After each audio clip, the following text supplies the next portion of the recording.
तो उत्तराखंड में बजट सत्र को देहरादून में आयोजित होना सवाल खड़े कर रहा है। कांग्रेस संगठन इस पर नाराजगी जता रहा है। विपक्ष के विधायकों के साथ साथ कांग्रेस के विधायकों पर राज्य आंदोलनकारियों का अपमान करने का आरोप लगाया जा रहा है। लेकिन सवाल यह कि आखिरकार विपक्ष के विधायकों ने भी क्या इस बात की हामी भरी कि सत्र दून में ही हो। अब इसी मुद्दे को लेकर वार और पलटवार तेज हो गया है। सभी दल के नेताओं की तरफ से गैरसैंण का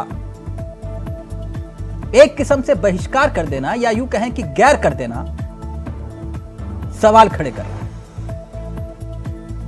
पहले ये रिपोर्ट देखिए और फिर सीधा रुख करेंगे अपने मेहमानों की तरफ। मैं किसी पार्टी विशेष की बात नहीं करूं, सरकार की जिम्मेदारी है, सरकार को निर्णय लेना चाहिए था। ऐसे तो विधायक कहेंगे कि गैरसैंण जाना ही नहीं है, तो क्या गैरसैंण जाना छोड़ देंगे? क्यों इन्होंने ग्रीष्मकालीन राजधानी बनाई? मैं जिन्होंने भी उस पर दस्तखत किए, मैं उन सब की निंदा कर रहा हूं। गैरसैंण को गैर करने का एक बार फिर से विपक्ष ने सत्ता पक्ष पर आरोप लगाया है। यह आरोप लगा है गैरसैंण में बजट सत्र आहूत ना करके फिर से देहरादून में ही सत्र आहूत करने को लेकर। लेकिन विपक्ष शायद ये बात भूल गया कि सरकार जब बजट सत्र को गैरसैंण में आहूत करने को लेकर बात कर रही थी, तब ज्यादातर विधायकों ने इसका विरोध किया। इसके पीछे तर्क दिया गया भराड़ी सैंण की कपकपा देने वाली ठंड का। विधायकों की तरफ से विधानसभा अध्यक्ष रितु खंडूरी को पत्र लिखकर अपील की गई कि इस बजट सत्र को देहरादून में कराया जाए, जबकि विधानसभा ने ही ये तय किया था कि बजट सत्र भराड़ी सैंण स्थित विधानमंडल भवन में ही होगा। यहाँ बता दें कि गैरसैंण में विधानसभा सत्र आहूत होते कई साल हो चुके हैं, लेकिन आज तक वहाँ व्यवस्थाएं नहीं हो पाई है। इन्हीं बद इंतजामी के कारण विधायकों से लेकर अधिकारी तक गैरसैंण को गैर कर वहां जाने से परहेज कर रहे हैं। अब इसी को लेकर कांग्रेस प्रदेश अध्यक्ष सरकार पर सवाल उठा रहे हैं। देखिए, मैंने जनप्रतिनिधि शब्द का इस्तेमाल किया। मैं किसी पार्टी विशेष की बात नहीं करूं, सरकार की जिम्मेदारी है, सरकार को निर्णय लेना चाहिए था। ऐसे तो विधायक कहेंगे कि गैरसैंण जाना ही नहीं है, तो क्या गैरसैंण जाना छोड़ देंगे? क्यों इन्होंने ग्रीष्मकालीन राजधानी बनाई? नहीं, पर सवाल तो अध्यक्ष इस बात निश्चित ही हम अपने विधायक मैं जिन्होंने भी उस पर दस्तखत किए, मैं उन सब की निंदा कर रहा हूं, चाहे वो किसी भी दल के। कांग्रेस प्रदेश अध्यक्ष भले ही इसको लेकर सरकार पर सवाल उठा रहे हैं, लेकिन सवाल ये है कि जब ज्यादातर विधायक गैरसैंण को गैर करने पर तुले हुए हैं, ठंड का बहाना दे वहां जाने से परहेज कर रहे हैं, तो भला सरकार की इसमें क्या गलती है? देखिए, गैरसैंण भारतीय जनता पार्टी के एजेंडे में घोषणा पत्र में ग्रीष्मकालीन राजधानी हमने तय किया था। अपने वादे के मुताबिक हम लोगों ने गैरसैंण को ग्रीष्मकालीन अस्थायी राजधानी बनाया है। ग्रीष्मकालीन अस्थायी राजधानी, तो ग्रीष्मकालीन के लिए अस्थायी तौर पर राजधानी रहेगी। और वर्तमान में जो सत्र यहाँ आहूत हो रहा है, तो हम विधानसभा भी हुई थी, उस विशेष सत्र हुआ था, उसमें हम सब लोग मिले थे।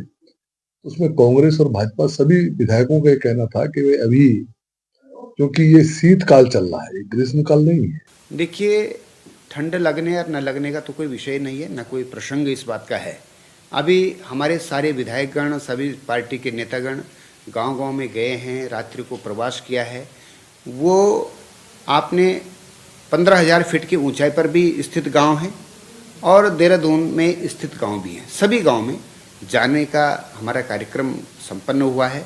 इसलिए गैरसैंण में अगर कोई कार्यक्रम तय होता है सरकार के द्वारा, तो सभी विधायक जाएंगे।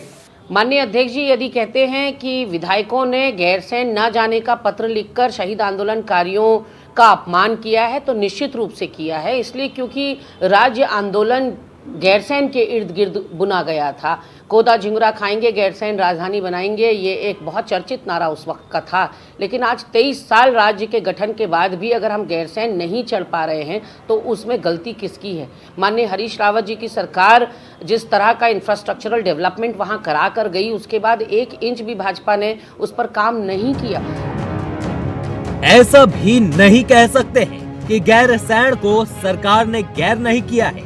गैरसैंण को ग्रीष्मकालीन राजधानी घोषित किए कई साल बीत चुके हैं। इस दौरान सरकार की तरफ से कई बार गैरसैंण में सत्र आहूत कराया गया, लेकिन आज भी वहां पर व्यवस्थाओं का अभाव है। आज भी गैरसैंण गैर हो रखा है और वहां बुनियादी सुविधाएं नहीं पहुंच पाई है। ऐसे में कई सवाल हैं। सवाल ये कि क्या गर्मियों में सिर्फ गर्मी की छुट्टियां मनाने के लिए ही माननीय को गैरसैंण अपना लगता है? ठंड में गैरसैंण में ठंड लगती है तो गैरसैंण पराया हो जाता है। इंडिया वॉइस के लिए देहरादून से तुषार गुप्ता की रिपोर्ट।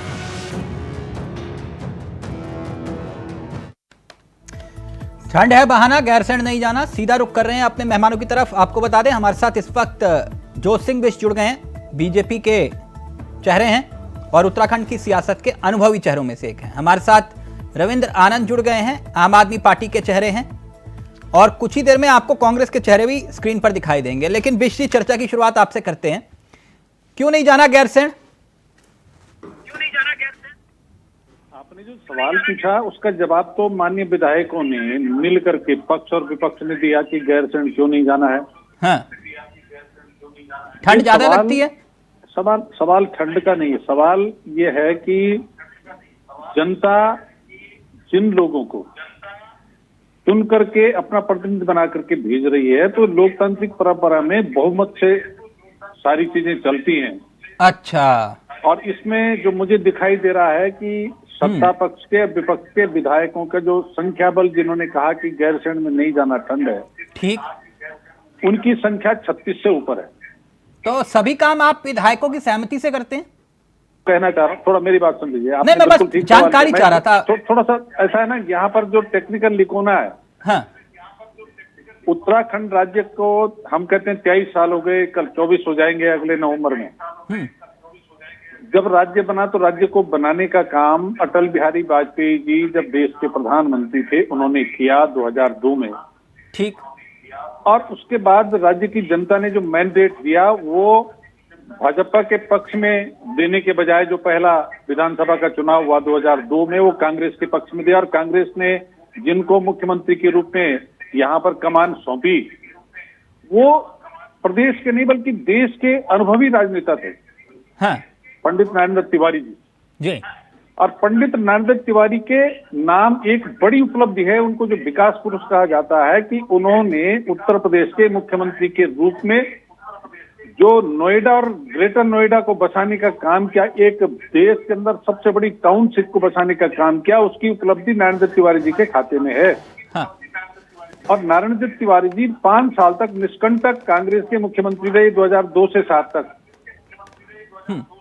उनके उसमें जब केंद्र में वाजपेयी जी की सरकार रही 2004 तक, और उसके बाद मनमोहन जी की सरकार रही 4 के बाद आगे इनके कार्यकाल में तिवारी जी के, दोनों से उनका जिस तरह का व्यक्तिगत संबंध थे, अगर नरेंद्र तिवारी जी चाहते तो उत्तराखंड की राजधानी गैरसैंण स्थापित हो गई होती। तिवारी जी दोषी हैं? न वाजपेयी जी मना करने वाले थे, न मनमोहन जी मना करने वाले थे। नहीं, मैं तो आपकी बात समझ गया। ये मतलब तिवारी जी दोषी है ना, जो आज गैरसैंण नहीं जा रहे आप? हो गई दोषी, मतलब तिवारी जी दोषी है उसके लिए कि आपके विधायक गैरसैंण नहीं जाना चाहिए। मैं आगे बढ़ रहा था ना, आपने कहा तिवारी, मैं उसके बाद कह रहा हूँ। मैं 1 मिनट आ रहा हूँ, राज्य बनने से पहले रविंद्र जी भी मुस्कुरा रहे हैं। एक लाइन तिलक जी, एक लाइन। राज्य बनने से पहले हमारे दूसरे कांग्रेस के मुख्यमंत्री हरीश रावत जी गैरसैंण के अलावा कुछ बोलते नहीं थे। बिल्कुल। 5 साल तिवारी सरकार में वो कैसे चुप रहे, गैरसैंण का नाम क्यों भूल गए, इसका जवाब भी तो कांग्रेस को देना चाहिए। हाँ।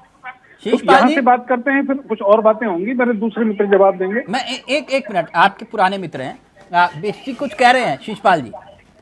देखिए क्यों आज गैरसैंण को लेकर वो सुनने में हस्ताक्षर आपके विधायकों ने भी किए उस पर? वो देखिए तिलक जी, अगर किसी भी जनप्रतिनिधि ने गैरसैंण में विधानसभा का बजट सत्र न आहूत करने के लिए हस्ताक्षर किए हैं तो हम उसकी आलोचना करते हैं। आलोचना नहीं करनी, ना ना ना ना ना शीशपाल जी, आलोचना क्यों करनी है आपने?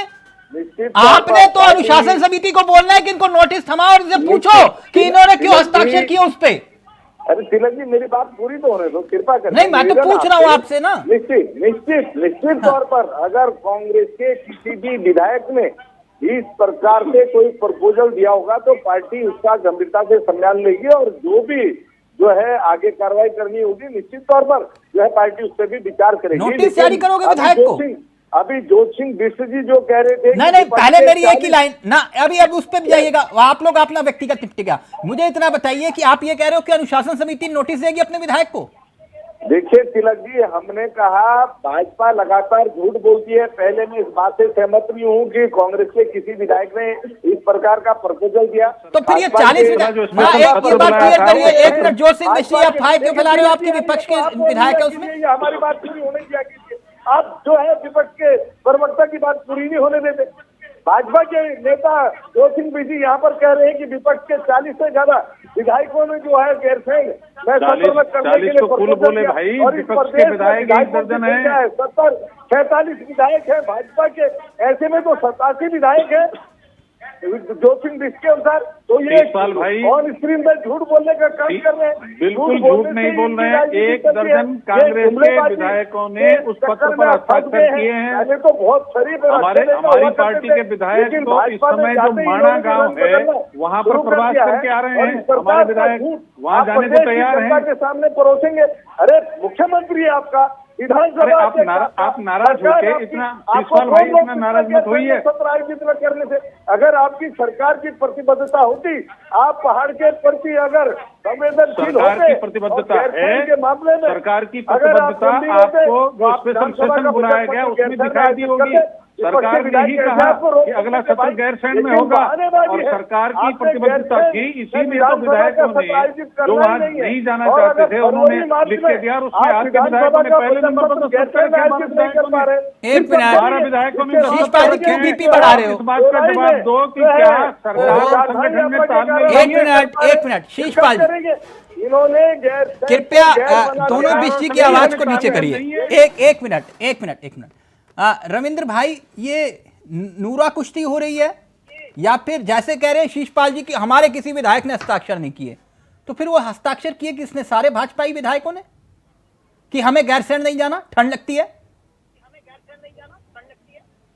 चावला जी, अभी मैं बीजेपी के प्रवक्ता जोत सिंह बिष्ट जी और कांग्रेस के प्रवक्ता जी को बड़े ध्यान से सुन रहा था। शीशपाल भाई हमारे भाई हैं, लेकिन एक बात आपने ध्यान दी होगी, बड़े दुख की बात है कि दोनों इस बात को गिना रहे थे कि किसके कितने विधायकों ने साइन किए, जबकि मुद्दा कुछ और है।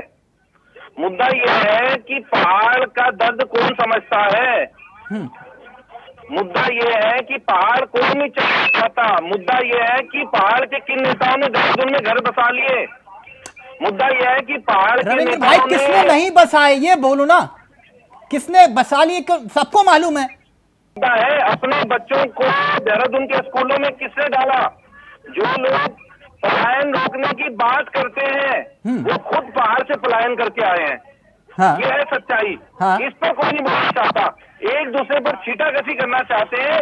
ये बड़े दुख की बात है। मुझे लगता है आज उत्तराखंड के शहीदों की जो आत्मा है वो बहुत दुखी हो रही होगी कि हमने ऐसे उत्तराखंड के निर्माण की कल्पना की थी क्या। ये बड़ी दुख की बात है, मुझे बड़ा दुख होता है। दोनों बहुत अनुभवी चेहरे हैं, राजनीति में अच्छे पुरोधा हैं, लेकिन बजाय इसके लिए कि उत्तराखंड की चिंता करें, ये एक दूसरे के पल्लू खींचने पे लगे हैं, एक दूसरे की टांग खींचने में लगे हैं, जो कि बहुत दुख की बात है। नहीं रविंद्र भाई, पिछली बार भी हमने एक चर्चा में इस दौरान, क्योंकि बिष्ट जी फिर कहेंगे कि भाई शीशपाल जी कहेंगे कि भाई ऐसा क्यों बोल रहे हो। वहां के एक विधायक जिन्होंने कहा बहुगुणा जी की सरकार में, जोत सिंह बिष्ट जी तो बहुत विद्वान व्यक्ति हैं और मालूम भी है, और उन्होंने कहा कि क्रेडिट मुझे जाएगा, मैं वहां का विधायक हूं और इसलिए जो है गैरसैंण को लेकर मैंने लड़ाई लड़ी। उनका भी देहरादून में आवास है। अब उन्होंने साइन किए नहीं किए मैं नहीं जानता हूं, अभी भी सरकार वो जो है विधायक है किए किसने नहीं किए इस पर झगड़ा कर रहे हैं। हाँ। जबकि झगड़ा इस बात पे होना चाहिए कि पहाड़ की चिंता किसको है और किसको नहीं है। नहीं, अगर गैरसैंण 2012 में तो कह रहा हूं क्रेडिट बोबड़ा जी को दो मत दो, इतना तो क्रेडिट दो कि जाके पत्थर रखा उन्होंने वहां। चावला जी तो 10 साल में आप अगर वहां पर स्थायी व्यवस्था स्थापित नहीं कर पाए और बीजेपी और कांग्रेस एक दूसरे के सर पर टोपी डाल रहे हो तो फिर ये तो बड़ी जाति हो जाएगी। नहीं रविंद्र भाई, 10 साल हो गए, बताओ। डाल रहे हैं तिलक जी, चावला वो कह रहा है सवाल टोपी नहीं डाल रहे हैं, बात हकीकत में ये है अगर राजधानी बना दी गई आएगी तो किसे तो चुनेंगे? सवाल कहाँ उठता कि पत्र यहाँ होगा वहाँ होगा, आंदोलनकारी ये नेता है, दस्तखत करने का प्रश्न तब आया इस समय दलगत जब राजनीति गैरसैंण से को उठना चाहिए। जब भाजपा ने राज्य बनाया तो कांग्रेस की जिम्मेदारी थी कि राजधानी बना देती। आप उत्तराखंडी होने के नाते बात करनी कांग्रेस चाहिए, ने अपना काम पूरा करने के बजाय मुझे लगता है पार्टी का आज उनका काम आज ही था वो सरकार को इस बात के लिए दबाव बनाते कि अन्याय कर रहे हो। नहीं, मुझे एक बात बताओ, आप लोग सब ये कहते हो कि हम हितैषी हैं गैरसैंण को लेकर, ठीक, वहां इमारत खड़ी है, खर्चा जा रहा है, सरकार का लग रहा है, सब कुछ लग रहा है, व्यवस्था लग रही है। ये रायपुर में राजधानी कौन बना रहा था? अभी फिर शीशपाल जी नाराज हो जाएंगे। रायपुर में वो नक्शा किसने पास करवाया था राजधानी बनाने का? अब शीशपाल भाई बताएंगे किसने पास कराया। बताइए शीशपाल जी।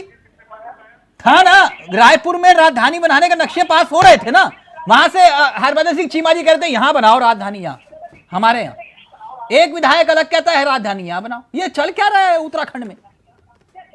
देखिए तिलक जी, कांग्रेस पार्टी का स्टैंड क्लियर है कि गैरसैंण में राज्य की राजधानी बननी चाहिए और जिन लोगों ने ग्रीष्मकालीन राजधानी की नौटंकी की वो वहां पर जो है विधानसभा का सत्र आयोजित करने से भी लगातार कतरा रहे हैं। कभी चारधाम यात्रा का बहाना बनाते हैं, कभी ठंड और बर्फ से डरने का बहाना बनाते हैं। चाहती है कौन छल कर रहा है? हकीकत में रायपुर में बनाना चाहती है विधानसभा का भवन रायपुर देहरादून, वो किसने बनाया? रायपुर देहरादून सरकार ने बनाने का काम किया ही नहीं किया। शीशपाल भाई, कांग्रेस के मुख्यमंत्री शीशपाल भाई, रायपुर देहरादून की जमीन सचिवालय और विधान भवन के लिए किसने तलाश की? किसने उसका नक्शा बनाया? किसने वहाँ की फॉरेस्ट क्लियरेंस के पेपर भारत सरकार को भेजे? इसको भी जवाब दो यार। जाने की हिम्मत तक नहीं जुटा पा रहे। शीशपाल भाई, आखिर हिम्मत की बात हो जाएगी का इतना अपमान कर क्यों रहे हैं? और आपकी प्रचंड बहुमत की सरकार है, आप जो है इस बात का जवाब दे दो कि रायपुर में विधानसभा जो है और सचिवालय का भवन बने उसके लिए जमीन का सर्वे फॉरेस्ट क्लियरेंस वहाँ पर जमीन की उस पर रोक लगाने का काम किसने किया? इसका जवाब दो। आप जनता की आशा, अगर आप गैरसैंण राजधानी चाहते हो, एक काम करते हैं, 1 मिनट रुकिए ना। ये कहानी का पटाक्षेप एक तरीके से हो सकता है, एक तरीके से हो सकता है रविंद्र भाई, मुझे लगता है एक तरीके से हो सकता है। जैसे अभी शीशपाल जी कह रहे हैं कि हमारे किसी विधायक ने कोई साइन वाइन नहीं किए, ये अफवाह फैला रहे जोत सिंह बिष्ट जी, मतलब बीजेपी। मैं कह रहा हूं कि कुछ नहीं, इनके बिल्कुल जो है जहां पर इनका पार्टी का कार्यालय है वहां सामने गांधी पार्क है और गांधी पार्क पे अक्सर धरना देती है कांग्रेस, बाहर निकले और सीधे हाथ पे गांधी पार्क है। एक काम करिए शीशपाल जी, ज्यादा कुछ मत करिए, माननीय नेता प्रतिपक्ष और अपने 2-3 विधायकों को धरने पर बिठाइए और बोलिए सरकार से कि वो दिखाए कहां किस विधायक ने साइन किए। हम तब तक धरने से नहीं उठेंगे जब तक ये साबित ना हो जाए कि हमने साइन नहीं किए इस पे, और गैरसैंण में सत्र करवाओ। नेता प्रतिपक्ष जी अभी तक इस विषय पर कुछ नहीं बोलेंगे, अध्यक्ष के बोलने का काम तो था। निश्चित तौर पर हम नेता प्रतिपक्ष ने अभी इस विषय पर गैरसैंण में सत्र पर कुछ नहीं बोला। माननीय नेता प्रतिपक्ष जी खामोश क्यों है शीशपाल जी? आदरणीय नेता प्रतिपक्ष भी जो है गैरसैंण में विधानसभा सत्र आयोजित करने के लिए उतने ही कृत संकल्पित है जितना कांग्रेस। मैं तो कह रहा हूँ सर, एक्सपोज हो जाएगी बीजेपी, संकल्प होगा, बाहर जवाब नहीं खोल रहे हैं, एक्सपोज हो जाएगी बीजेपी। आप बोलिए ना, आप बोलिए रविंद्र भाई, गलत तो नहीं कहा? विधायकों ने जो है माननीय नेता प्रतिपक्ष को धरने पर बैठना चाहिए ना, अगर वो कह रहे हैं कि भैया हमने साइन नहीं किए तो। रविंद्र भाई गलत तो नहीं कह रहा? जी ऐसा है कि मैं परसों प्रीतम सिंह जी की बाइट भी सुन रहा था। हाँ, उन्होंने अपनी बाइट में ये कहा कि सरकार चाहे तो गैरसैंण में सत्र करा ले, लेकिन उन्होंने कहीं भी ये नहीं कहा कि मैं इसका विरोध करता हूं। ये कहीं नहीं कहा कि मैं विरोध करता हूं।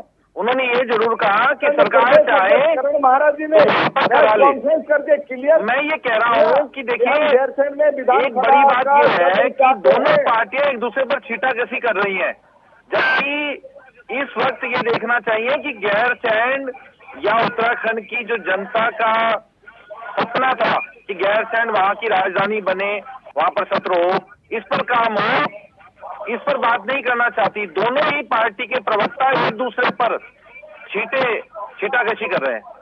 ये काम भाजपा का है, छींटाकशी करने का।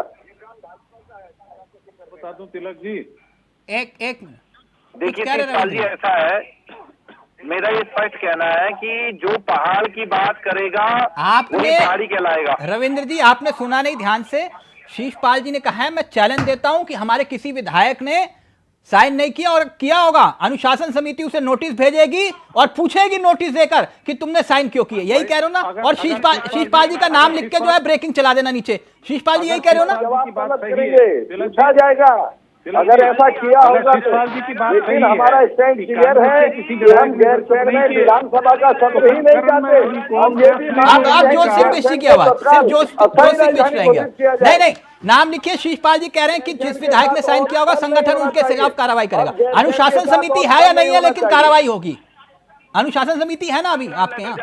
नहीं, मैं तो आपकी इस बात से सहमत हूँ चावला जी। आप जो कह रहे हैं शिषपाल जी अधिकृत नहीं है ये कहने के लिए, पहली बात तो ये है। मतलब क्यों नहीं अधिकृत? वो चाहे तो किसी को भी नोटिस अनुशासन समिति दे देगी। जो इस बात को कहने के लिए अधिकृत है ना, हाँ, करण मेहरा जी। हाँ, करण मेहरा जी ने प्रेस कॉन्फ्रेंस करके और जो टीवी पर बयान दिए उसमें कहीं इस बात का उल्लेख नहीं किया। उन्होंने ये कहा कि मैं निंदा करता हूँ, कहीं उन्होंने नहीं बोला कि मैं नोटिस देता हूँ अपने विधायक को। आपके पास अगर करण मेहरा जी बोलेंगे तो वो नोटिस दे सकते हैं, या नोटिस दे सकते हैं नेता प्रतिपक्ष। दो लोग हैं नोटिस देने के लिए अधिकृत। शिषपाल भाई थोड़ी अधिकृत है कर नोटिस देने के लिए। यहाँ पर टीवी डिबेट की बात ये थोड़ी कि इस मुद्दे को खत्म हो जाना है, तो आगे बात होनी है ना। तो अगर आगे बात होनी है तो जिन विधायकों ने, कांग्रेस के विधायकों जिनकी जिम्मेदारी थी कि वो गैरसैंण में सत्र कराने के लिए शोर मचाते, सरकार को घेरते, वो खुद जो है ठंड का बहाना बना करके अगर वहां से अच्छा मुझे एक बात बताइए,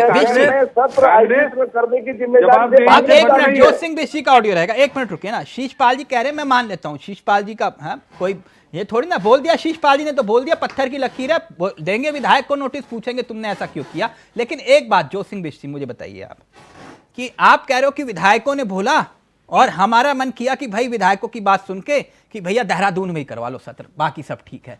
लेकिन एक बात बताइए बिष्ट जी, ये सभी काम विधायकों से पूछ के अगर करते हो तो ये यूसीसी भी पूछ के लाए थे क्या विधायकों से? थोड़ी गए विधायकों को, विधायक तो चिट्ठी लिख करके विधानसभा अध्यक्ष जी के पास गए। नहीं, मैं पूछ रहा हूं आपसे, विधायकों से पूछ के यूसीसी लाए थे? आप एक प्रक्रिया को तो आपको भी समझना पड़ेगा। हाँ, भाई विधानसभा के सत्र में जब किसी बिल को पारित कराना होता है तो बहुमत जिसके पक्ष में ज्यादा वोट होते हैं वो बिल पारित होता है, जिसके पक्ष में कम वोट होते हैं वो बिल पारित नहीं होता है। यहाँ पर भी स्थिति वही आई कि 36 से ज्यादा, 36 से 40 के बीच में विधायक हैं। उत्तराखंड के सदन की संख्या वैसे तो 79 है इस समय, वो 70 है, इस समय 69 है। हाँ। तो 69 में से अगर 36 लोगों ने लिख करके दिया या 70 में से भी 36 लोग लिख करके देते तो बहुमत का फैसला बहुमत के आधार पे किया आपने सब कुछ।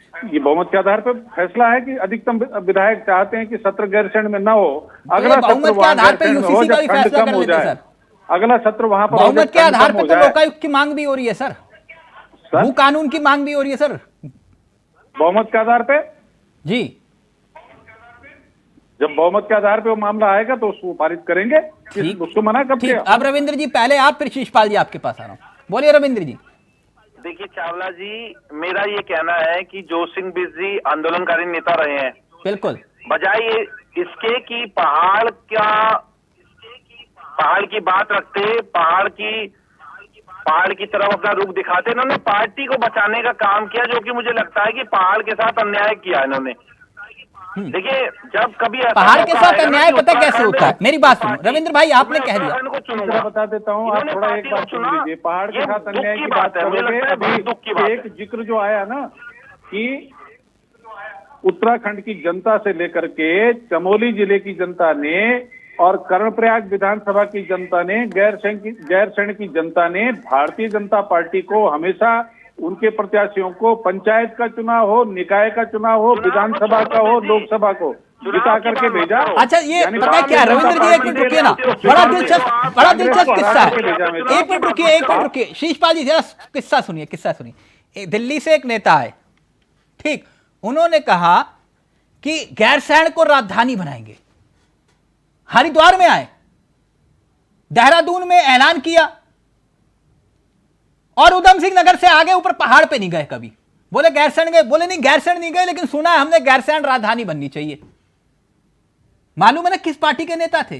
सिर्फ 3 जिलों में, देहरादून, हरिद्वार और उधम सिंह नगर, उससे आगे पहाड़ नहीं गए वो बोले गैरसैंण राजधानी बनाएंगे, हम सत्ता में आएंगे। कौन था रविंद्र जी? मालूम है? मैंने तो देखा है ना, मैं तो उत्तराखंडी हूँ। मैं आपसे पूछ रहा हूं ना, मालूम है उन नेता का नाम? मुझे मालूम है आप किसकी बात कर रहे हैं। हाँ, बता दीजिए मुझे भी। आप जानते हैं किसकी बात कर रहे हैं? नहीं तो आप बताइए ना उनका नाम। आप कह रहे हो ना कि गैरसैंण आपके दिल में बसता है, तो मैं दिखा रहा हूं आपको कहां दिल में बसता है आप लोगों के। हमारे नेता की बात कर रहे हैं आप? जी, आप ही के नेता की बात कर रहा हूं, क्योंकि वो देहरादून हरिद्वार से आगे बढ़े नहीं, बोले गैरसैंण कभी गया नहीं, लेकिन राजधानी वही बनेगी। आप लोग ऐसी सत्ता करते हो, ऐसी सियासत करते हो सर। मैं वही तो कह रहा हूं ना कि पहाड़ की बात करना और पार्टी की बात करना में फर्क है चावला जी। सर मैं वही तो समझा रहा हूं, गैरसैंण बोलने से जो है राजधानी नहीं बन जाती। ऐसा होता तो फिर इंद्रमणि बड़ोनी जी जो है ऊपर से अगर देख रहे होंगे तो। एक गूढ़ बात बताना चाहता हूँ, ये किसी पार्टी के पक्ष और विपक्ष में नहीं है। मैं एक बात बताना चाहता हूँ, आप वीरचंद्र सिंह गढ़वाली जी को जानते हैं? जी, जानते थे, नाम हमने सबने सुना जी। जिन वीरचंद्र सिंह गढ़वाली जी ने गैरसैंण को राजधानी बनाने की शुरुआत बात कही जी, जब उन्होंने विधानसभा का चुनाव लड़ा तो उनको वो विधानसभा चुनाव हरा दिया गया, तीसरे नंबर पर रखा।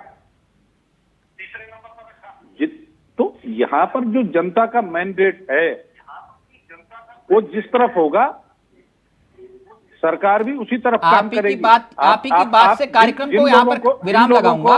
जो सिंह जी, ऐसे आपने कहा शीशपाल जी जिला पंचायत क्यों हार गए, ब्लॉक प्रमुख क्यों हार गए, नगर पंचायत क्यों हार गए, थराली क्यों हार गए, कर्णप्रयाग क्यों हार गए, अगर गैरसैंण की बात कर रहे थे। आपने गैरसैंण की बात की इसलिए आपको वोट मिला, आप ये कह रहे हो, तो सत्र तो करवा दो कम से कम एक। सत्र करवाएंगे ना, अगला अगर यही पैमाना है तो सत्र करवा दो। अगला सत्र करवाएंगे ना, ठीक। अगली बार फिर चिट्ठी आएगी कि ठंड लग रही है नहीं जाएंगे, अगली बार फिर चिट्ठी आएगी। लेकिन आज शीशपाल राजधानी में शीशपाल जी ने यहाँ से इतिहास रचा है। इन्होंने कहा नोटिस देंगे विधायकों को, नोटिस देंगे जिन्होंने साइन किया, इतिहास रच दिया। नहीं कर पाया जो साहस करके दिखाया। नहीं इतिहास रख दिया आज शीशपाल जी ने। जोत सिंह जी बताएं कि ये अपनी पार्टी के फैसले के साथ है, ये जनभावना के साथ है। गैरसैंण में अब जनभावना तो विधायक चुन के आए, उन्होंने साइन कर दिए, फिर जनभावना कहाँ रही शीशपाल जी? चलिए, थैंक यू। मतलब विधायक साइन कर रहे, कह रहे जनभावना, और उन्हीं जनभावनाओं की कदर करते हुए तो विधायकों को चुना गया। चुना किसने? विधायकों को, उसी जनता ने। और वही साइन करके कह रहे कि ठंड लगती है गैरसैंण नहीं जाएंगे जी। थैंक यू सो मच, बहुत बहुत शुक्रिया जोत सिंह बेशी, शीशपाल जी और रविंद्र भाई, आप तीनों का बहुत बहुत शुक्रिया। तो गैरसैंण नहीं जाना ठंड है बहाना या कहानी कुछ और है? नमस्कार, जय हिंद, जय भारत, जय उत्तराखंड।